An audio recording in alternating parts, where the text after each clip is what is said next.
नमस्कार मित्रांनो, स्वागत आहे आमच्या यूट्यूब चॅनलला. 2-3 दिवस जरा व्हिडिओज टाकल्या नव्हत्या. मम्मी पण नाही आहे, गहू काढतायत आणि व्हिडिओ काढायला जावा म्हणून तरी मला काही गहू काढता येत नाही आणि व्हिडिओ काढायला जाईन म्हणून घरी पण लक्ष द्यायला लागतं. तर म्हणलं जाऊ दे, आपल्या इथल्या इथंच मी कमेंट्सचा रिप्लाय तरी देते एखादी व्हिडिओ काढून. मम्मीने मला सकाळी जाताना सांगितलेलं यांना थोडे मका भरडा टाक आणि तिथं कालचा आणून टाकलेला थोडा कडवा होता तो टाक.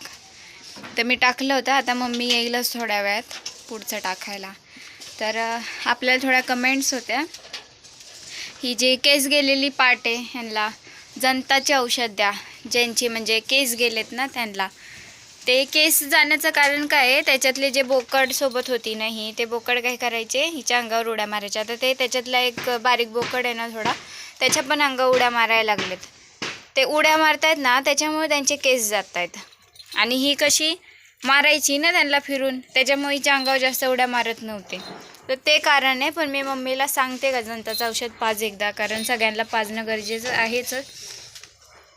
आणि दुसरी कमेंट आहे की कोणत्या जातीच्या बकऱ्या आहेत. तर आमच्या ज्या शेळ्या आहेत त्या गावरान आहेत. आम्ही फक्त एक लक्षी आणली होती आणि तिचेच हे सगळं आहे. याच्यातले 1-2 जण बिटल, हाफ बिटलमध्ये येतात, पण बाकी आमच्या गावरानच शेळ्या आहेत.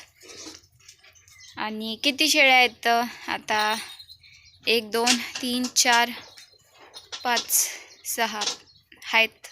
5च समजा तुम्ही, 5 शेळ्या आहेत आपल्याकडे. बाकी एक गीताची अशी आहेत. ह्या आत्ताच बाहेर काढल्यात.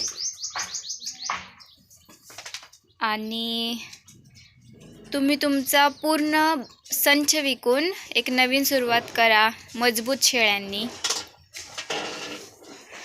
तर पप्पांना मी सांगितलं का असं करायचं का. तर पहिले तर हा म्हणत होते, नंतर म्हणतायत की आपण काय करू, ही लक्षी ह्याच्यातले ज्या 2-2 3-3 इथं झालेल्या आहेत ना, जसे ही काळू, यांना काढून टाकू.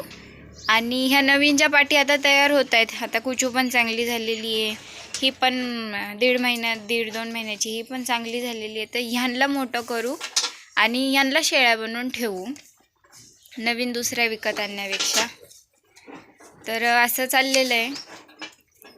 तर तुम्हाला काय वाटतं ह्याच्याबद्दल. आणि बोकड बदलायचा आहे, पण आता ते कसं करायचं, म्हणजे आता सध्या काय आहे, काही सुचतच नाही कसं करायचं. कारण आम्हीच इथं येऊन बसलेलो आहे. ते घराचं काम होतपर्यंत ना काही सुचणार नाही जास्त का कसं करावं. आता पप्पांचं तर पूर्णपणे प्लॅन ठरलं आहे की एकदा आपण तिकडे गेलो का हे सगळं खोलून टाकायचं.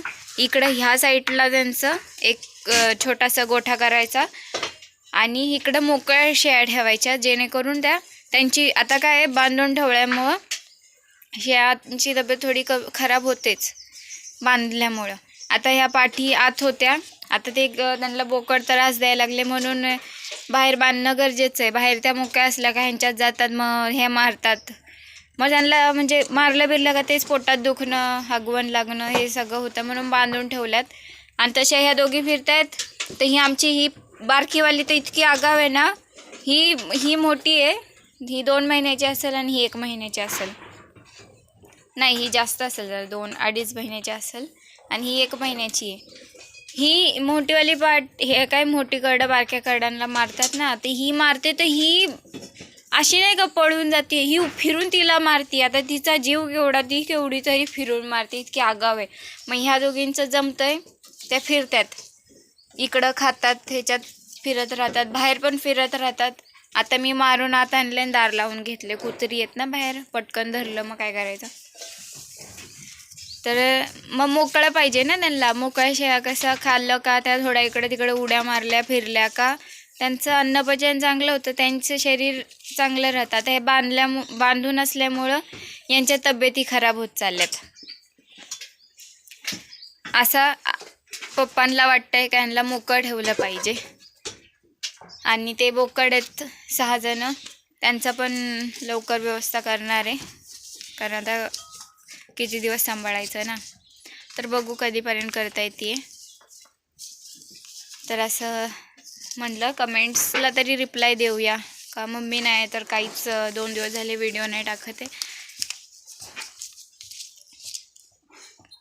तर मित्रांनो, चॅनलला नवीन असाल तर चॅनलला सबस्क्राईब करा, छान छान कमेंट करत जा आणि तुमचे काही प्रश्न असतील तर विचारत जा. मी मला जितकी माहिती आहे तितकं देण्याचा प्रयत्न करेल. खूप खूप धन्यवाद.